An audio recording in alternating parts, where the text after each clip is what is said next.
తల మీద చెయ్యి వేసి బొట్టు పెట్టినా, తాళి బొట్టు మెడను కట్టి బొట్టు పెట్టినా, తల మీద చెయ్యి వేసి బొట్టు పెట్టినా, తాళి బొట్టు మెడను కట్టి బొట్టు పెట్టినా, సన్ని కళ్ళు తొక్కినా సప్త పదులు మెట్టినా, సన్ని కళ్ళు తొక్కినా సప్త పదులు మెట్టినా, మనసు మనసు కలపడమే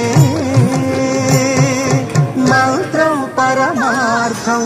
శ్రీరస్తు శుభమస్తు, శ్రీరస్తు శుభమస్తు.